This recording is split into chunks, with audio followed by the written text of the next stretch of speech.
ఉద్యమం తర్వాత ఇప్పటి వరకు మొన్నటి వరకు కూడా ప్రభుత్వం మారిన తర్వాత ఈ నెల రోజుల పరిపాలన చూసిన తర్వాత మీకేమనిపిస్తుంది? ఈ తెలంగాణకి న్యాయం జరుగుతుంది కాంగ్రెస్ పార్టీ? ఫస్ట్ అడిగిన ప్రశ్నను కంక్లూడ్ చేసినాక దీనిలో పోతాను.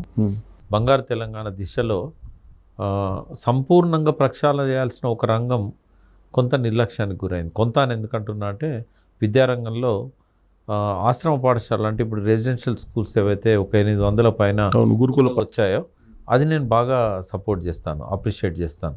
ఇంగ్లీష్ మీడియం ఇంట్రడ్యూస్ చేయడం కానీ ఇవన్నీ గురుకులాలు పెట్టడం కానీ బాగుంది. బట్ బేసికల్గా అసలు విద్యారంగ ప్రక్షాళన అంటే కేవలం స్కూళ్ళు కాలేజీలు పెట్టడం కాదు, ఆ సిలబస్లో రావాల్సిన మార్పులు.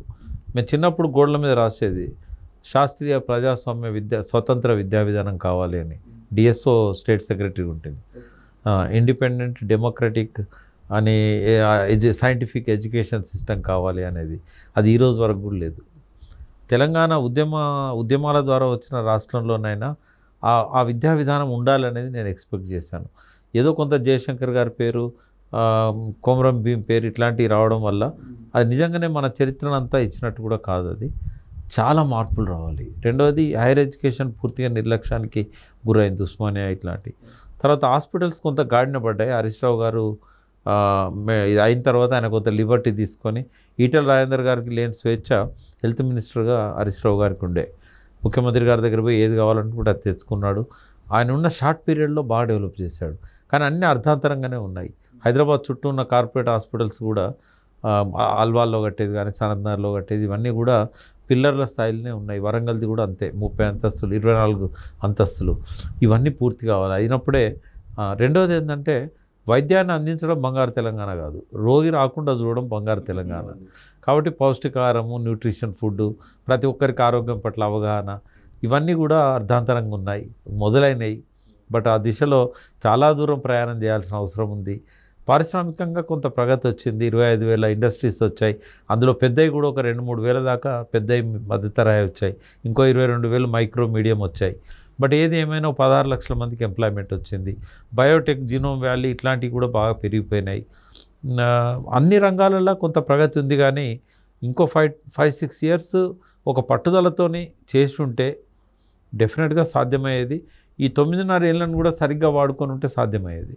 కానీ ఈ 9.5 ఏళ్ళను కూడా సరిగ్గా చేయలేదని కదా, మేడిపండిలాగా తయారు చేశారు కదా రాష్ట్రాన్ని కదా. ఇప్పుడు వాళ్ళు ఏమంటున్నారంటే 6 లక్షల కోట్లు అప్పులు చేశారని చెప్పి శ్వేతపత్రం చెప్తున్నారు వాళ్ళు.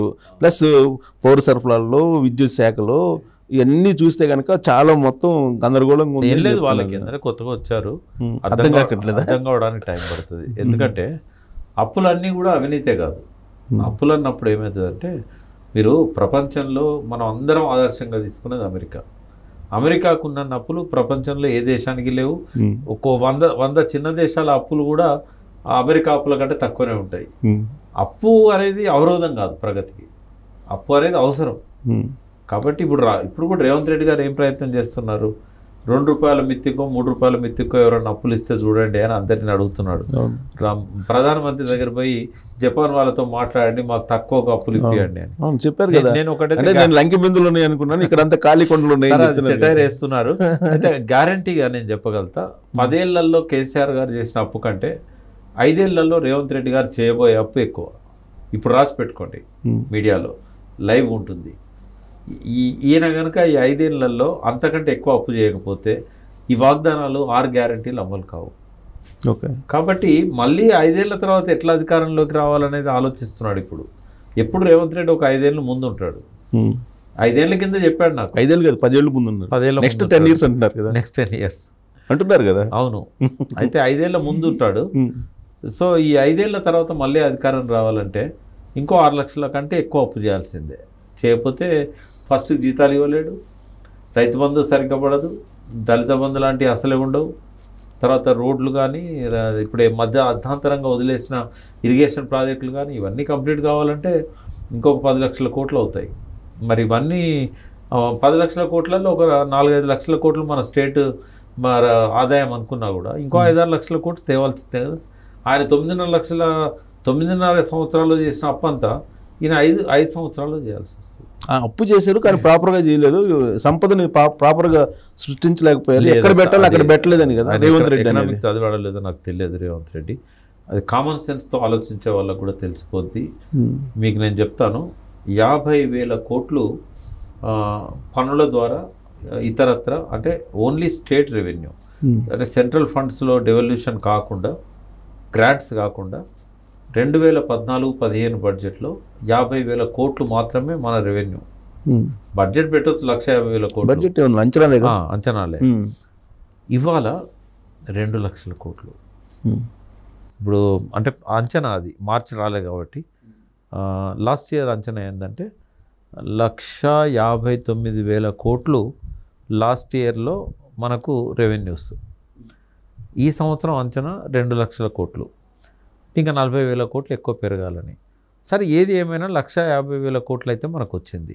50,000 కోట్ల ఆదాయం నుంచి 1,50,000 కోట్ల ఆదాయము 9.5 సంవత్సరాల్లో పెరిగిందంటే పెట్టుబడి వ్యయం ఎక్కువైతేనే కదా పెరిగేది.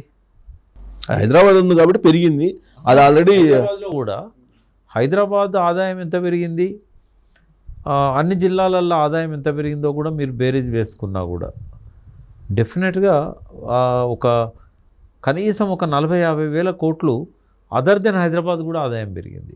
ఇప్పుడు ఎందుకంటే వ్యవసాయ రంగంలో ఆదాయం చాలా పెరిగింది. పారిశ్రామిక నగరం అంటే ఒక హైదరాబాదే కాదు కదా, డైవర్సిఫై చేశారు. ఇవాళ ఐటీ ఉత్పత్తులు వరంగల్ నుంచి, సూర్యాపేట నుంచి, సిద్దిపేట నుంచి కూడా ఎగుమతి అవుతున్నాయి. చాలా ఫారెన్ కంపెనీస్ వచ్చి అక్కడ పెట్టు, అంటే ఓవరాల్గా డెవలప్మెంట్ ఉంది, లేదని కాదు. ఒకటి కేసీఆర్ గారు చేసిన గొప్ప పని ఏంటంటే, అదివరకు గవర్నమెంట్స్ అన్నీ కూడా ప్రణాళికేతర పెట్టుబడులు ఎక్కువ పెట్టేది. కేసీఆర్ గారు వచ్చినాక ప్రణాళిక రంగం మీద పెట్టుబడులు ఎక్కువ పెట్టాడు. ఇరిగేషన్ కావచ్చు, ఇతర రంగాలు కావచ్చు. వాటి వల్ల ఈ ఆదాయం పెరిగింది. రేవంత్ రెడ్డి గారు కూడా దీన్ని కొనసాగించాలి. కొనసాగించినట్టయితే రాబోయే 5 ఏళ్లలో 5 లక్షల కోట్లకు పోతుంది మన ఆదాయం. బట్ ఆయన అటువంటి సలహాదారులు ఉండాలి, థింక్ ట్యాంక్ ఉండాలి. ఇది కేసీఆర్ వ్యక్తిగతంగా ఆయనకు ఒక విజన్ ఉండడం వేరు, కానీ జిఆర్ రెడ్డి లాంటి గొప్ప వ్యక్తులు దీని వెనకాలన్నారు. జిఆర్ రెడ్డి ఒక ఇప్పుడు దాని మీద కూడా చాలా కాంగ్రెస్ వాళ్ళు చేస్తున్నటువంటి కంప్లైంట్స్ ఏంటంటే, ఈ రిటైర్డ్ పీపుల్ని అందరినీ పెట్టుకొని ఒక ప్రైవేట్ సైన్యాన్ని పెట్టుకొని ఒక ఉద్దేశపూర్వకంగా తెలంగాణను ముంచేసాడు కేసీఆర్ అని. లేదు మరి వాళ్ళని తీసేయచ్చు కదా, ఎవరు వద్దన్నారు? ఇప్పుడు ఎందుకు తీసేశారు కదా, ప్రభాకర్ లాంటి వాళ్ళని తీసేశారు. తర్వాత తీసేయలేదు, రాజీనామా చేశాడు. రాజీనామా చేయకపోతే ఆయన కూడా కంటిన్యూ చేసేవాళ్ళు. నేనేమంటున్నానంటే ఓల్డ్ ఈజ్ గోల్డ్ అంటాం. ఇక్కడ ఏమవుతుందంటే జీవితం అంతా అందులోనే సర్వీస్ చేసి కేసీఆర్ గారు వచ్చే నాటికి రిటైర్ అయిన వాళ్ళు ఉన్నారు, ఎక్స్టెన్షన్ మీద కొనసాగుతున్న వాళ్ళు, ఆయన వచ్చిన తర్వాత రిటైర్ అయిన వాళ్ళు ఉన్నారు. కొత్తగా ఇంకొకతన్ని తీసుకొచ్చి అక్కడ పెడితే ఈయన అనుకున్నంత వేగంగా, ఈయన అనుకున్నంత అవగాహనతోని ఆ ప్రాజెక్టులు నడపలేరు. ఇప్పుడు రేవంత్ రెడ్డి గారు కనుక సక్సెస్ కావాలంటే ఇంకొంతకాలం దాకా, అంటే సెకండ్ క్యాడర్ను ట్రైన్ చేసుకుంటేనే వీళ్ళని కొనసాగించాలి. కానీ మీ యాంగిల్ మీరు అది చెప్తున్నారు, కానీ కాంగ్రెస్ వాళ్ళు ఏమంటున్నారంటే రిటైర్డ్ పీపుల్ని పెట్టుకొని ఈ అవినీతి అనేది బయటకు వచ్చి, ఇప్పుడు మేము జ్యుడిషియల్ ఎంక్వైరీ చేస్తున్నాము, జ్యుడిషియల్ ఎంక్వైరీ చేసినా కానీ ఎవరన్నా శిక్షించాలంటే ఆల్రెడీ వాళ్ళు అసలు ఉంటారా, భౌతికంగా ఉంటారా ఇంకొక 10 సంవత్సరాలకి అనేది తెలియదు. అందుకని వ్యూహాత్మకంగా ఒక ప్రైవేట్ సీనియర్ రిటైర్డ్ వాళ్ళని పెట్టుకొని మొత్తం తెలంగాణని మొత్తం క్లోజ్ చేసేసారని చెప్తున్నారు. నిజాయితీ పరులైన అధికారులు, నిప్పు లాంటి అధికారులు ఎక్కడో ఒక తప్ప ఉండరు. వాళ్ళని ఎప్పుడు లూప్ లైన్లో పెడతారు. డబ్బు సంపాదించే రంగాలలో వాళ్ళు ఉండనే ఉండరు. ఒక ఎస్పీ నిజాయితీగా ఉన్నాడంటే సంవత్సరంలో 3-4 దిక్కులో పోస్టింగ్లు ఇస్తారు ఆయనకి.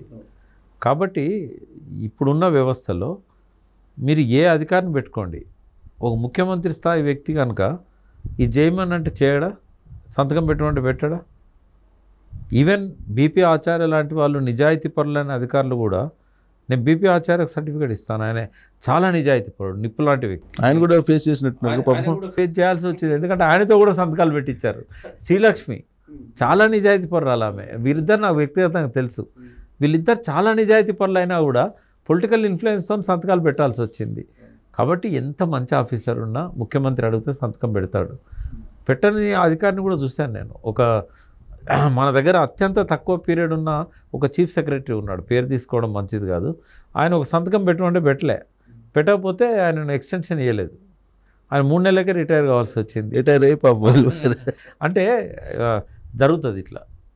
అయితే ఇప్పుడు అవినీతి అనేది జస్టిఫై చేసే స్థాయికి వెళ్ళిపోయిందన్న అభిప్రాయం. అంటే ప్రజలు పెద్దగా దాన్ని కన్సిడర్ చేయట్లేదు. బట్ పనులు కావాలనేది ఎక్కువగా ప్రిఫర్ చేస్తున్నారు.